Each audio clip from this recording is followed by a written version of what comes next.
আলাইকুম। আমরা আজকে যে বিষয় নিয়ে কথা বলব, সেই বিষয় নিয়ে কথা বলার জন্য আমার সাথে বিশেষ একজন ব্যক্তিত্ব আছেন, যিনি আ বাংলাদেশ জাতীয়তাবাদী মুক্তিযোদ্ধা দলের প্রেসিডেন্ট। তিনি রণাঙ্গনের একজন মুক্তিযোদ্ধা। সেক্টর 2 তে তিনি যুদ্ধ করেছেন। ক্র্যাক প্লাটুনেরও একজন সদস্য ছিলেন তিনি। ঢাকাতে বীর দর্পে তিনি ৭১ এ মুক্তিযুদ্ধে অংশ নিয়েছিলেন, শহীদ পরিবারের সদস্য। এবং তিনার আরো অনেকগুলো পরিচয় আছে। আসলে আমরা এতগুলো পরিচয়ে যাচ্ছি না। আমাদের সাথে যিনি আছেন ইশতিয়াক আজিজ উলফাত ভাই। আমরা উলফাত ভাই হিসেবেই উনাকে জানি। উলফাত ভাই, আপনাকে স্বাগত জানাচ্ছি। উলফাত ভাইয়ের আরো একটা আ আ পরিচয় আছে। তিনি হচ্ছেন আমাদের সবার প্রিয় বীর মুক্তিযোদ্ধা লেফটেন্যান্ট কর্নেল বীর শরীফুল ইসলাম ডালিম ভাই। উনার একজন অনুসারী, অত্যন্ত পছন্দের একজন মানুষ উনি। তো আমরা যে বিষয় নিয়ে আলাপ করব, সেই বিষয় নিয়ে আলাপের আ শুরুতে আমরা যেটা নিয়ে কথা বলতে চাই, সেটা হচ্ছে যে উলফাত ভাই, আপনি অ্যা দীর্ঘদিন ধরে বাংলাদেশের রাজনীতির সাথে আছেন। এই দেশের জন্ম থেকে আপনি এই দেশকে দেখছেন। বর্তমান সরকার, আপনারা আ নিশ্চয়ই জানেন যে আসার পর থেকে বিডিআরের যে পিলখানা হত্যাকাণ্ড, এটা বাংলাদেশের অস্তিত্বের সাথে মিশে আছে এবং এটার মাধ্যমেই আমি মনে করি বাংলাদেশকে গেল ১৫ বছর ভারত শাসন করেছে। আপনি মনে প্রাণে আপনার রক্তের ভেতরে ভারত বিরোধিতা জড়িয়ে আছে। সেই জায়গা থেকে আপনি কি মনে করেন যে পিলখানার এই হত্যাকাণ্ডের আসল যে রহস্য, সেটা বেরিয়ে আসা প্রয়োজন কিনা? আসসালামু আলাইকুম।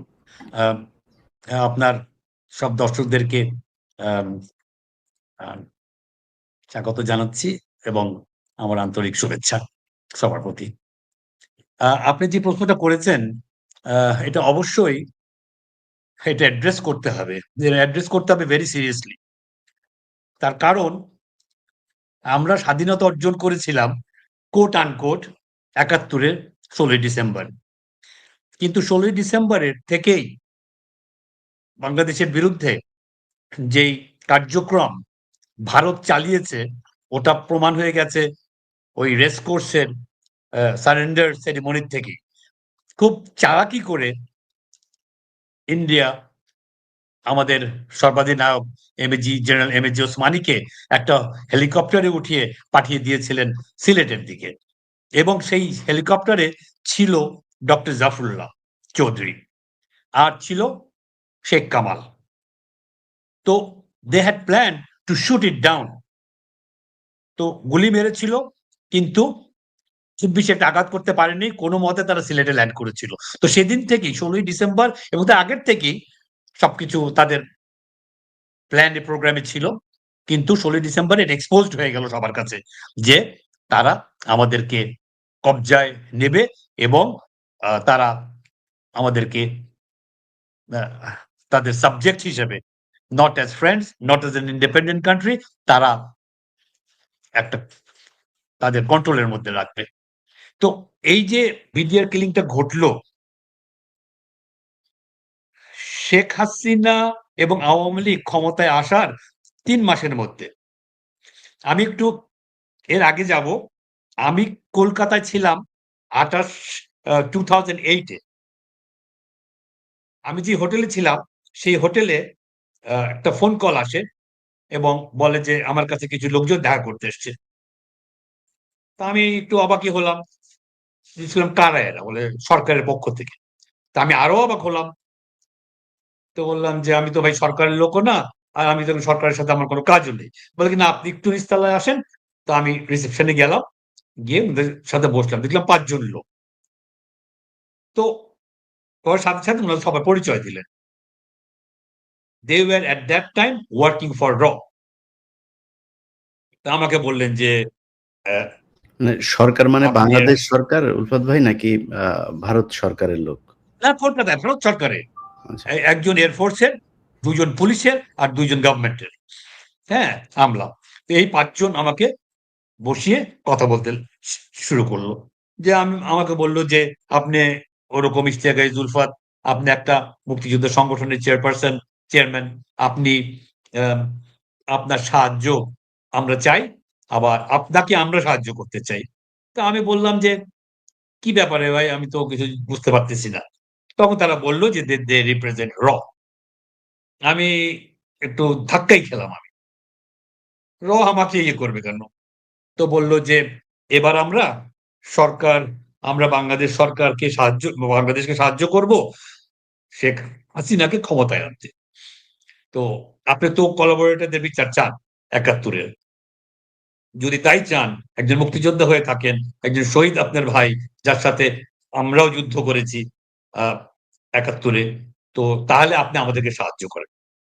তাহলে আমার মতন একটা লোক কিভাবে সাহায্য করবে? বলে যে, "না, আপনি করতে পারবেন। আমরা বুঝিয়ে দেব।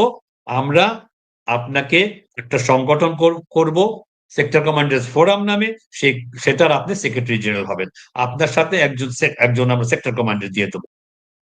আর আপনাকে আপনার অ্যাকাউন্টে ২০ কোটি টাকা দিয়ে দেব এবং আপনার যা লজিস্টিক্স সাহায্য লাগবে, আমরা আপনাকে সবকিছু দিয়ে সাহায্য করব। এবং আপনি আমরা আওয়ামী লীগ ক্ষমতায় আসার পর আপনি এমপি হতে চান, অ্যা মন্ত্রী হতে চান, অ্যাম্বাসেডর হতে চান, আমাদের কোটায় আপনি এই সমস্ত যা খুশি আপনি হতে পারবেন।"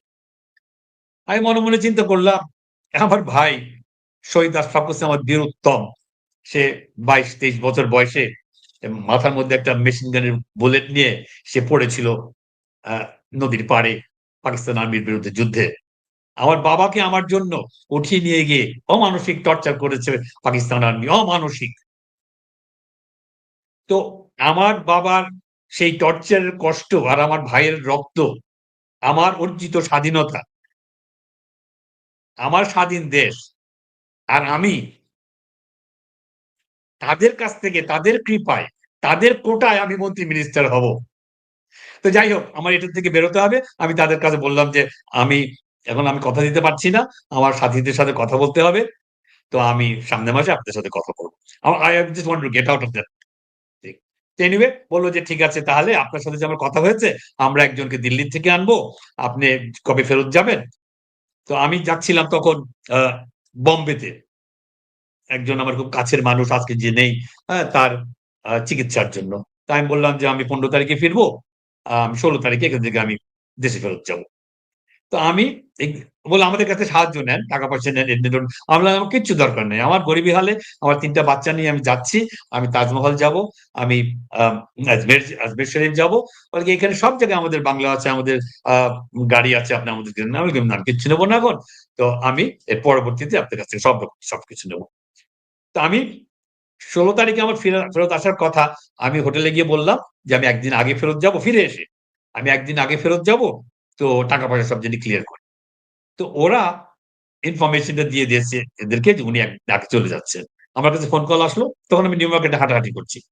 আ সবাইকে নিয়ে, পরিবারকে নিয়ে, বাচ্চা-কাচ্চা নিয়ে। তো বলল যে, "আপনি আ একটু আপনার হোটেলে আসেন।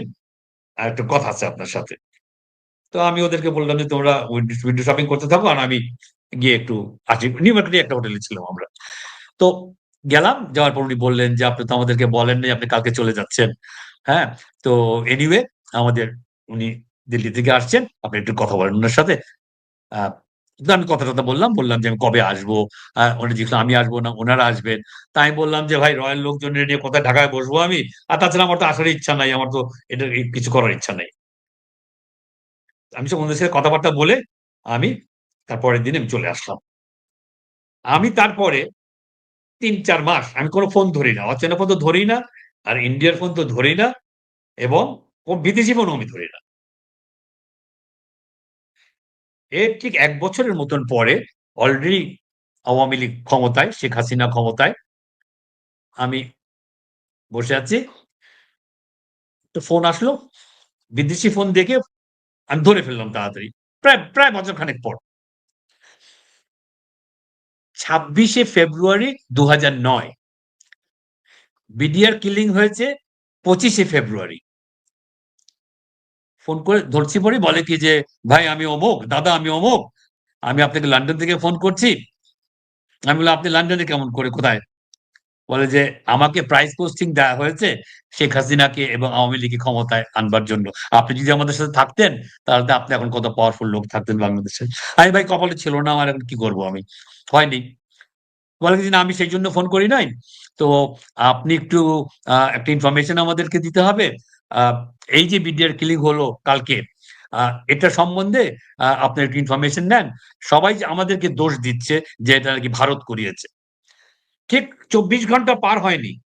সে আমার কাছে বলছে যে এটা তারা খবর পেয়েছে যে ভারত করিয়েছে।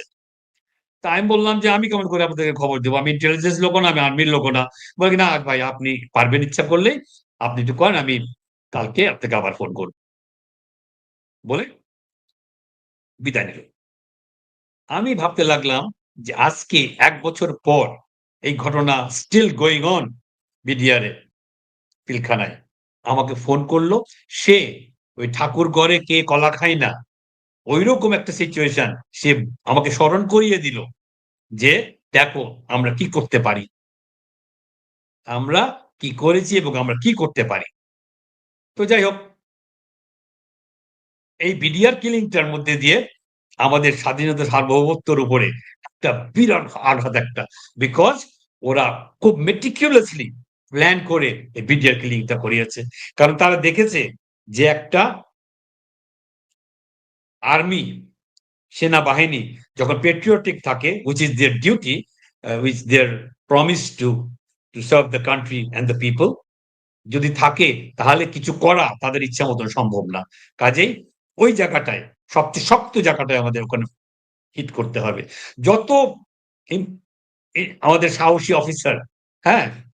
কার্যক্রম করেছে ওই পর্যন্ত ৭৫ পর্যন্ত।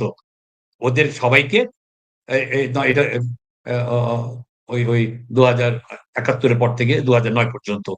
তাদের সবাইকে ওই দরবার হলে এনে ওই রমজানের সেই একটা অ্যালিগেশন তাদের বিরুদ্ধে দিয়ে তাদেরকে বসিয়ে এবং ভিতর থেকে তাদেরকে আ দিয়ে এই জিনিসটা করানো।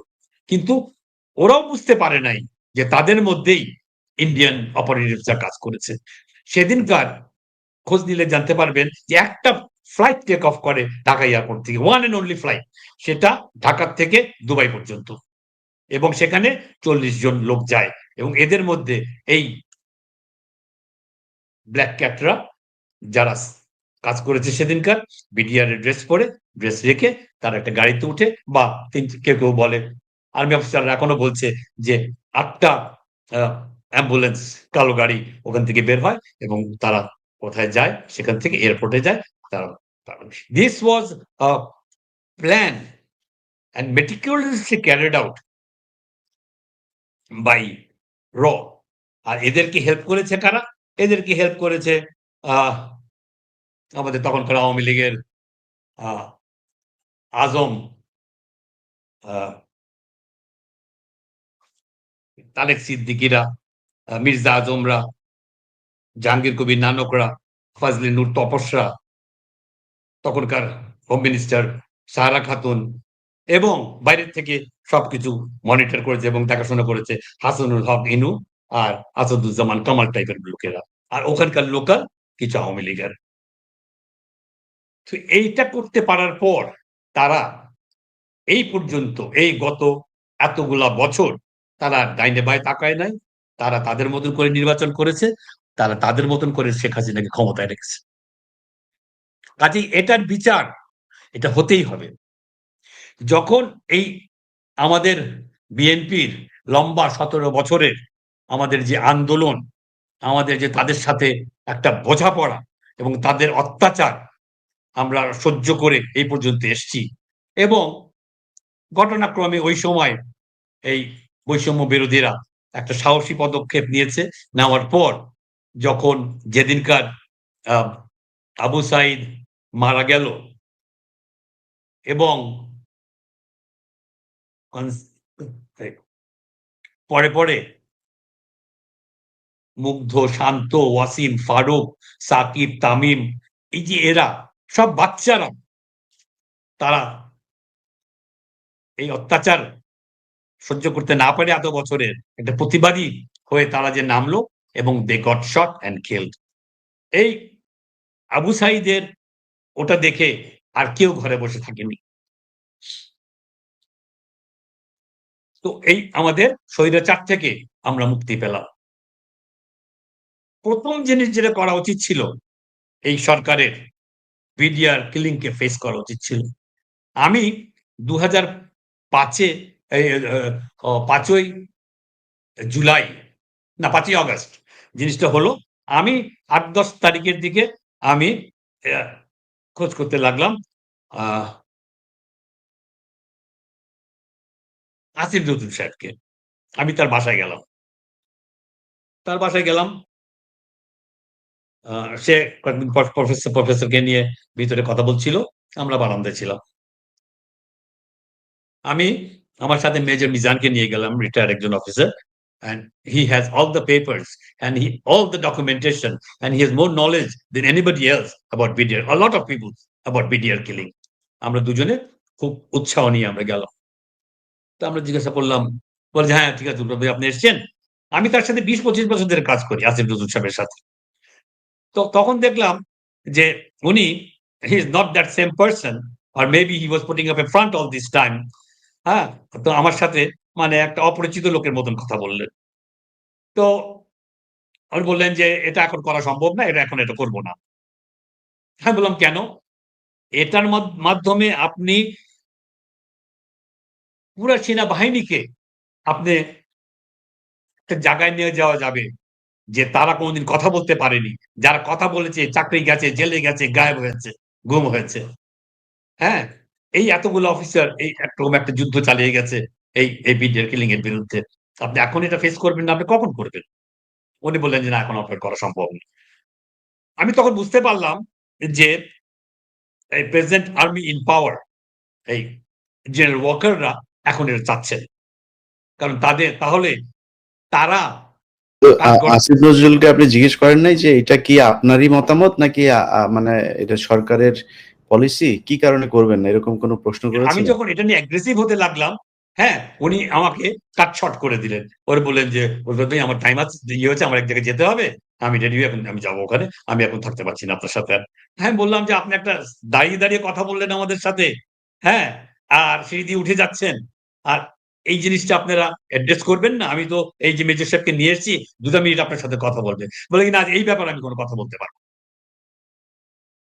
He completely refused to তার address the মানে fact. এখন যেই বিষয়টা হচ্ছে, এই বিষয়টা মানে এই যে বারবার জামিনের শুনানি হবে, তাদেরকে এই দিন শুনানি করবে, ঐদিন শুনানি করবে, কালকে জামিন হবে, পরশু জামিন হবে। এভাবে এই যে ৯ মাস ধরে প্রায় ৭ বার তারা তারিখ পেছালো।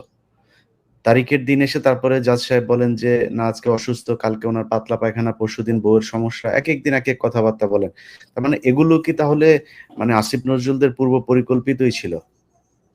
আমার এখন মনে হয় পুরোপুরি সাজানো নাটক। পুরোপুরি সাজানো নাটক। বিকজ আমি যখন জেলে ছিলাম, তখন আমি প্রায় বিডিআর এই জওয়ানদের সাথে, হ্যাঁ, কথা বলেছি আমি। ইয়াং বাচ্চা লোকজন সমস্ত, হ্যাঁ? তারা বুঝতেও পারেনি। তাদেরকে একদিকে নিয়ে গেছে একটা ইয়ে আ ক্রিয়েট করে নিয়ে গেছে। যাওয়ার পর তারা বলে কি যে, "আমরা কাউকে মারিও নাই, আমরা কোন গুলিও করি নাই। হ্যাঁ, হয়তো ২-১ জন আকাশে গুলি ছুড়েছে। হ্যাঁ? আমরা এখন বছরের পর বছর আর কি যে কষ্ট, হাত হ্যান্ডকাফ করা, পায়ে বেড়ি লাগানো।" হ্যাঁ? ১০০-১৫০ কে যশোর থেকে নিয়ে এসছে, হ্যাঁ? ওই আ আ সৈয়দপুর থেকে নিয়ে এসছে, চিটাগং থেকে নিয়ে এসছে হাজিরা দেওয়ার জন্য। কি যে কষ্ট লাগে। And all of these are just innocent people. They're victims of a big and very meticulously planned conspiracy. জি, ইশাক ভাই এখনো আমরা সেটা আমরা ধরেন এখনো সেটা নিয়ে চলছে। Through this Asif Nazrul and others. Because Asif Nazrul সাহেব উনার আবির্ভাবটা কেমন করে? উনি সিনে আসলেন কেমন করে? আজকে থেকে বহু বছর আগে ওই জাহানারা ইমাম, শহীদ মাতা, রুমির মা আমাদের সাথে যোদ্ধা ছিল। রুমি ওই যে ঘাতক দল নির্মূল কমিটির উনি একজন ইয়ে হলেন ২৬ জনের ইয়ে আ ২৬ জনের একজন। সেই সময় উনি প্রেস কভারেজ ইয়ে করলেন। সুন্দর করে গুছিয়ে কথা বলতে পারেন। তারপরে উনি হঠাৎ করে যখন ও জাহানারা ইমাম মারা গেলেন, ঘাতক দালাল ইয়েতে চলে গেল বার্নারে। উনি ডক্টর জাফরুল্লাহর উপরে পড়লেন। ডক্টর জাফরুল্লাহকে মানুষ ভালোবাসে, সারা দেশের মানুষ ভালোবাসে। হ্যাঁ, মিডিয়া অত্যন্ত ভালোবাসে। কারণ এখানে উনার উপরে উনি ভর করলেন। ভর করে চলতে থাকলেন। তখনই আমাদের সাথে ঘনিষ্ঠতা বেশি। তারপরে হঠাৎ উনি লাফ দিয়ে প্রফেসর ইউনূসের উপরে। হ্যাঁ, এখন হ্যাঁ, এমন এক জায়গায় বসে আছেন এবং কল কাঠি ধরছেন ওনারা 4 জন মিলে। হ্যাঁ? তো ওনারা সবকিছুই ডিসাইড করেন। কার বিচার হবে, কোথায় বিচার হবে, কখন বিচার হবে, কখন নির্বাচন হবে, এটসেট্রা, এটসেট্রা। কাজেই আমরা একটা যে খুব ভালো জায়গায় আছি। বিকজ অফ ডক্টর ইউনূস আমরা অনেক বড় একটা প্রবলেম থেকে আমরা বের হয়ে গেছি। কারণ ভারত আমাদেরকে দিত না, না হলে। তাদের সবসময় প্রবলেম ছিল ডক্টর ইউনূসকে নিয়ে। এখন সেটা পার হয়ে গেছি। এখন কিন্তু এই আসিফ নজরুল সাহেবের মতো লোকেরা এখনো সেখানে বিচরণ করছে এবং তারা অনেক কিছুর আপনি বলছেন যে বিডিআর কিলিং এর কেসের ইয়ে হবে না। আমাদের বিরুদ্ধে যে কেসগুলা আমি তখন আমেরিকায় থাকি, গেছি আমি। আমেরিকা থাকা অবস্থায় ৮-১০টা কেস আমার বিরুদ্ধে। আমি নাকি ঢাকায় পুলিশের ইয়েতে আমি ককটেল মেরেছি আমি। তো এই যে সমস্ত কেসগুলি আজকে ৮ মাস হয়ে গেল। আমাদের কেন এখনো গিয়ে হাজিরা দিতে হয়? কেন এই যে কয়েক লক্ষ কেস, কয়েক লক্ষ বোধহয় ৫৫ লক্ষ কেস না ওরকম কেস এগুলি বিএনপির লোকেদের বিরুদ্ধে, হ্যাঁ? সেগুলা কেন উইথড্র করা হচ্ছে না? কেন বিডিআর এটা ফেস করা হবে না? ঠিক আছে, একটা বিচার হতে টাইম লাগে, সময় লাগে। আপনি এদেরকে কেন আপনি জেলে রাখবেন? কেন আপনি বেইল দিবেন না? আপনারা জানেন যে এটা big it's a part of a very big conspiracy against the independence and sovereignty of Bangladesh. আপনি কেন যে জায়গায় বসে আছেন আইনমন্ত্রী হিসেবে আপনি কেন দেবেন না? আপনি এখনকার আইনমন্ত্রীর চেহারা দেখেন না? কি অবস্থা তার? এই আনিসুল হকের। হ্যাঁ? কি দাবরানি তার, কি পাওয়ার তার, কি ক্ষমতা তার। সে টাকা বানাতে বানাতে তার বাসায় আপনার আত্মীয়। আপনি তুললেন বলে আমি এটা ইয়ে করলাম। হ্যাঁ, আমার ফুফাতো ভাই। আমি ওর বড় মামার ছেলে, ও আমার ছোট ফুফুর ছেলে। আমি যখন মাঝে, মাঝে হ্যাঁ, আমাদের বিএনপির হয়তো কে হাজির করবে, হয়তো ইয়ে করবে। আমার কাছে রিকোয়েস্ট এসছে। আমি গিয়ে বলেছি, "ভাই, কালকে উনাকে হাজির করবে, উনার বেলটা দিয়ে দিও।" যখন ওর বাসায় গেছি তখন দেখেছি আমি ওনার বাসায় রাত্রে ১১টা-১২টার সময় আমি দেখেছি চিফ জাস্টিস, আইজি, র‍্যাবের চিফ, আইজি, ডিআইজি পুলিশের বিশাল পাওয়ারফুল। দমদম ভীষণ পাওয়ারফুল। এবং এই কোভিড এর সময় উনি যখন কোর্ট-টোট সবকিছু বন্ধ, উনি উনার বাসায় উনি কোর্ট বসাতেন এবং জাজ আসতো, কনভিক্টকে আনা হতো এবং টাকা পয়সার রফা-দফা হয়ে গেলে তার বেইল ওখান থেকে হয়ে যেত। এবং সে এত টাকা কামাতো যে তার বাসায় টাকা গোনার মেশিন বসিয়েছিল। ধরেন আপনাকে আমি বেল দিয়ে দেব, আপনার বড়লোক মানুষ, আপনি বিজনেসম্যান, আপনি ফেঁসে ফাঁসিয়ে দেওয়া হয়েছে। আপনি ৳১,০০,০০,০০০ আপনি বললেন যে, "ভাই আমি এখন একটু বেল নিয়ে বাইরে যাই। বাইরে গিয়ে ভাই বিদেশ চলে যাবো। এখন একটু থাকবো না। আমি ৳১,০০,০০০ দেব।" ওই ৳১,০০,০০০ কে গুনবে সারারাত বসে? মেশিন বসিয়েছেন, টাকা গোনার মেশিন। হ্যাঁ? তারপরে সে became the blue eyed boy of Sheikh Hasina. How?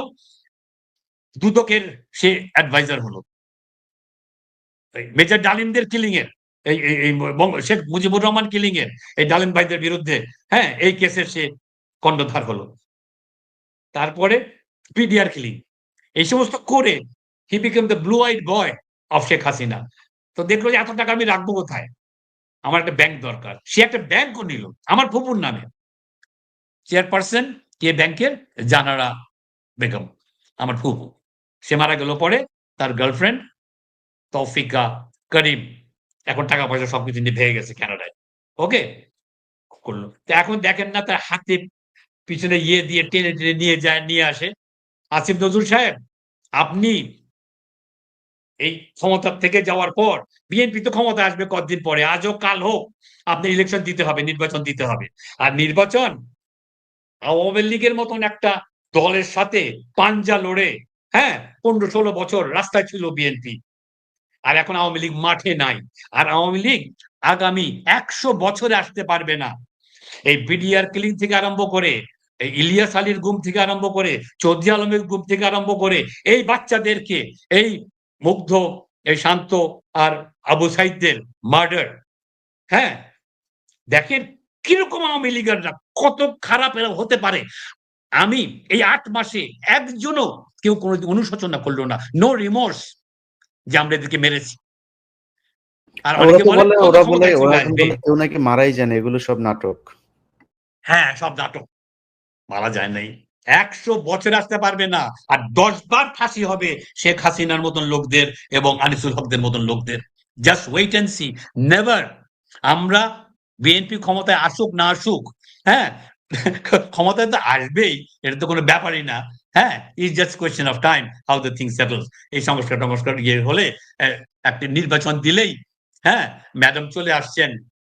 সেটি বিএনপির নতুন রক্তের সঞ্চালন হচ্ছে শরীরে। আর যদি তারেক রহমান সাহেব আসবে ৪-৫ কোটি লোক যাবে তার এয়ারপোর্টে আনতে। হ্যাঁ?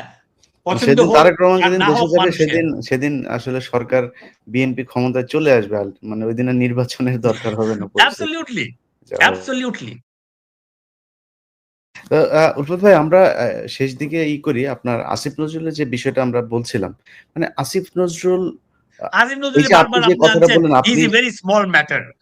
আমরা হ্যাঁ। এত ইম্পোর্টেন্স আপনি দিয়ে না। তার এত ইম্পোর্টেন্স পাওয়ার মতন তার ইয়ে নাই। না, কিন্তু আপনি নিজেও বললেন যে তার সাথে আপনার দীর্ঘদিনের সম্পর্ক। আপনি যখন তিনি উপদেষ্টা হলেন তারপরে তার চেহারা পাল্টে গেল।